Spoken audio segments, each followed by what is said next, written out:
तो हम निवेदन कर रहे थे कि जिस समय घर में किसी बालक का जन्म होता है उस समय सबसे ज्यादा प्रसन्नता किसको होती है?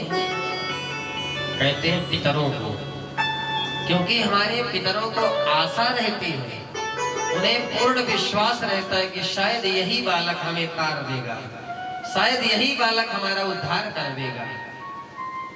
तो महाराज जात कर्म संस्कार संपन्न हुआ और ब्राह्मणों ने वेद पाठ प्रारंभ किया।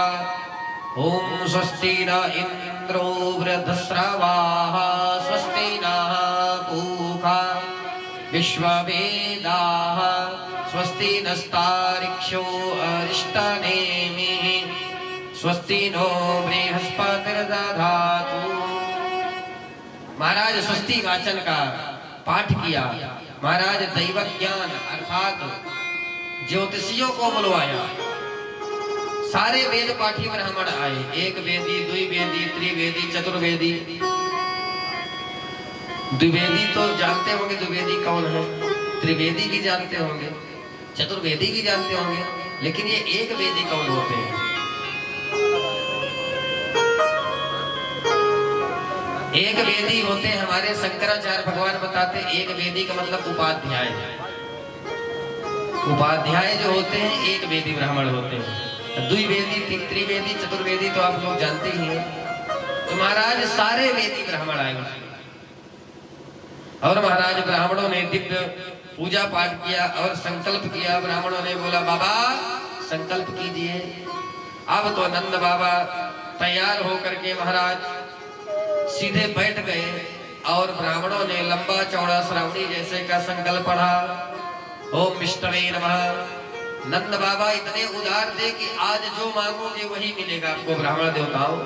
आप तो महाराज ब्राह्मण देवताओं को नंद बाबा ने महाराज 7 पर्वत अन्न के दान किए, अर्थात इतने बड़े अन्न के ढेर लगाए कि एक व्यक्ति इधर खड़ा हो जाए तो उधर के व्यक्ति को न देख पाए। ऐसे महाराज 7 अन्न के पर्वत बना करके नंद बाबा ने ब्राह्मणों को दान किया। और 2 लाख गैया जिनके सींग को सोने से और खुर को चांदी से महाराज गढ़ा करके ब्राह्मणों को दान किया नंद बाबा ने। सर्वस दान दीन सब काहू जही बाबा राखा नहीं ताहू।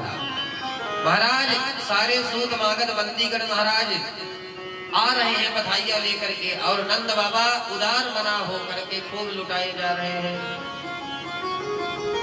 एक गोपबाल नंद बाबा के यहाँ से बधाइयां लेकर जा रहा था।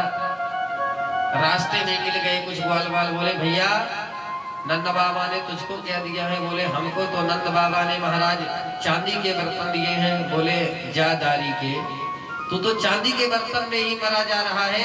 अरे जा 1 नंबर गेट पर, वहां तो महाराज सोने के बर्तन बट रहे हैं। वहीं महाराज चांदी के बर्तन को फेंका और सीधे 1 नंबर गेट पर पहुंच गया। जब वहां से सोने के बर्तन लेकर के आने लगा तो फिर से एक व्यक्ति मिल गया। अरे बोला क्या लाए हो है भैया? अरे बोले महाराज हम तो सोने के बर्तन पाए हैं।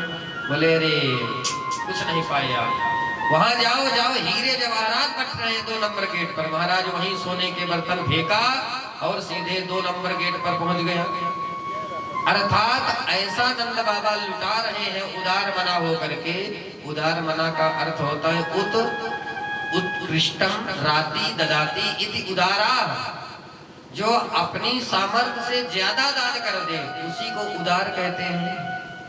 अब ये नहीं कि जो 1 करोड़ का आदमी हो और 100 रुपए दान करे उसको उदार थोड़ी कहेंगे। तो नंद बाबा आज उदार होकर के दान किए जा रहे हैं। ऐसा लग रहा है जैसे साक्षात श्री देवी लक्ष्मी आकर के कोष भंडार में बैठ गई हो और धन खत्म ही नहीं हो रहा है। रमा क्रीडा मभून नृपा, जैसे साक्षात श्री लक्ष्मी जी आज नृत्य कर रही हो नंद भवन में। और महाराज सूत मागध बंदी जन महाराज नंद बाबा की गिरदावलियां गा रहे हैं। एक नेक सा बंदी का छोरा आया, छोटा सा बालक, बोला बाबा बाबा नंद बाबा मैं आपको कुछ सुनाना चाहता हूँ। नंद बाबा ने कहा बेटा सुनाओ। तो वह तुकबंदी लेकर के सुनाने लगा, बाबा मैं हूं तुम्हारो बंदी, पहले बगल बंदी, दादी मेरी अंधी, भैया है भौरंधी, चाहूं सोना चंदी, मिठाई कलाकंदी। अब तो नंद बाबा महाराज मुंह दाब करके हंसने लगे कि नेक सा छोरा है भाई, क्या गजब की तुकबंदी लगा रहा है भाई। नंद बाबा ने मुस्कुराते हुए उसको खूब स्वर्ण और चांदी का दान दिया। अब तो महाराज मंगल महोत्सव होने लगा। नंद घर आनंद भयो, जय कन्हैया लाल की। महाराज सभी लोग नंद महोत्सव में आए, लेकिन रोहिणी मैया नहीं आई।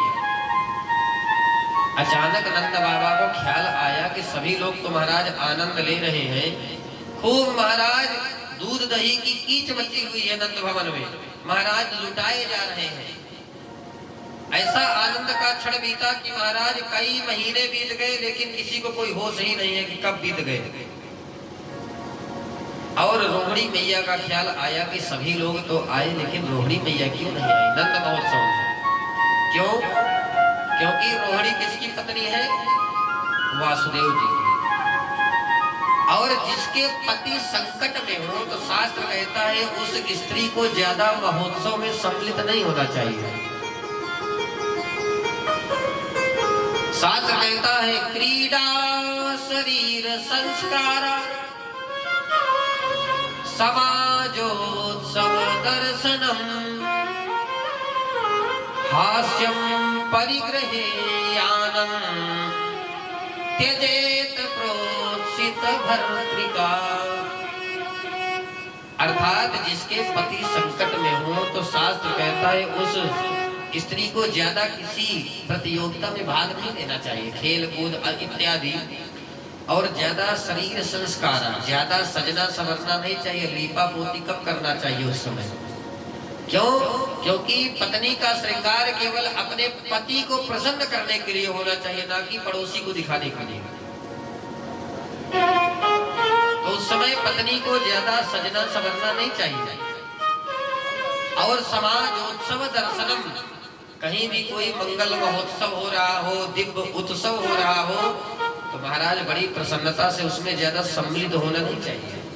क्योंकि पति संकट में है और पत्नी उत्सव मनाए, ये शास्त्र के लिए अनुचित है। हास्यम परिग्रहे याद, हंसी मजाक और दूसरे के घर आना जाना आमोद प्रमोद नहीं करना चाहिए। त्यजेत प्रोचित भर्तृका। तो महाराज इसीलिए रोहिणी मैया नहीं आई। और एक घटना और घटी, जब से बलराम जी जन्म लिए महाराज तब से आंख ही नहीं खोले, केवल रोते ही रहते थे। क्यों?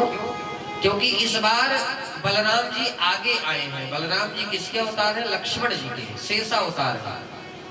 जब राम जी का जन्म हुआ उस समय हमारे प्रभु राम जी पहले आ गए थे और लक्ष्मण जी बाद में आए थे, इसलिए लक्ष्मण जी खूब रोए, खूब हंसे।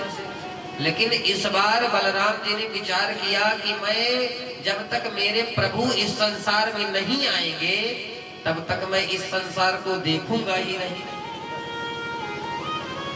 पहली दृष्टि मैं अपने प्रभु के चरणों को देखूंगा, इसके बाद ही मैं संसार को देखूंगा।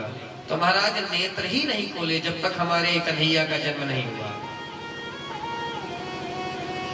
आज नंद बाबा ने रोहिणी मैया को बुलाया है। रोहिणी मैया जैसे ही गई और जो बलराम जी अभी तक नेत्र नहीं खोले केवल रोते रहते थे, उन्हीं बलराम जी को भगवान की माया और भगवान श्री कृष्ण के चरण कमलों में लिटा दिया नीचे।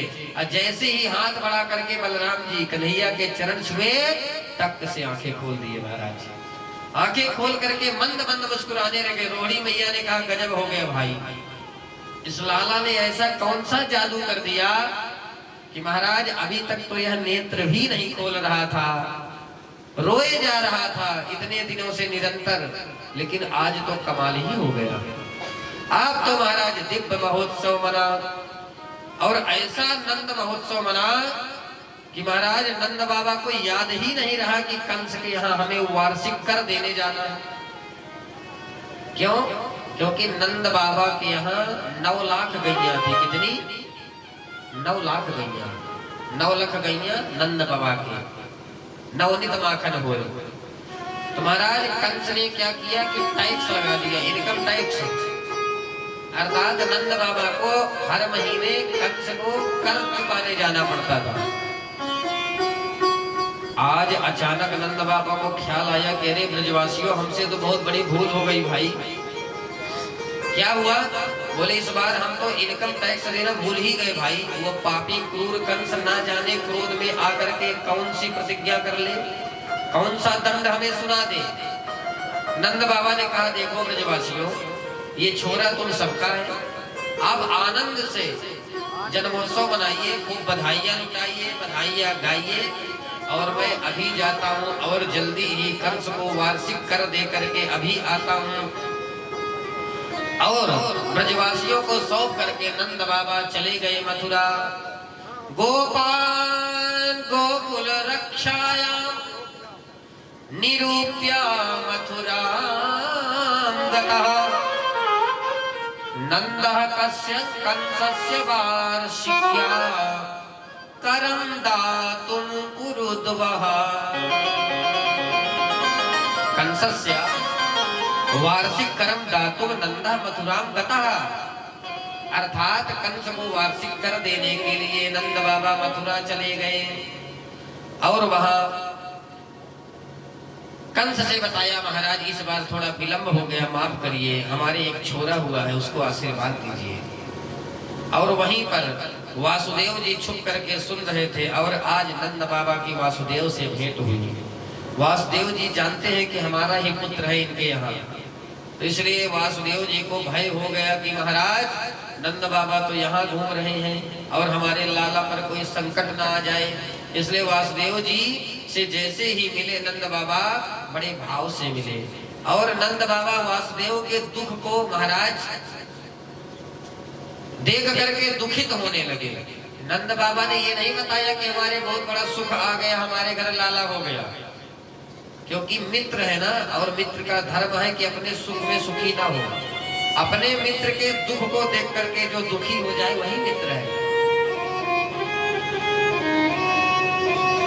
जे ना मित्र दुख हो ही दुखा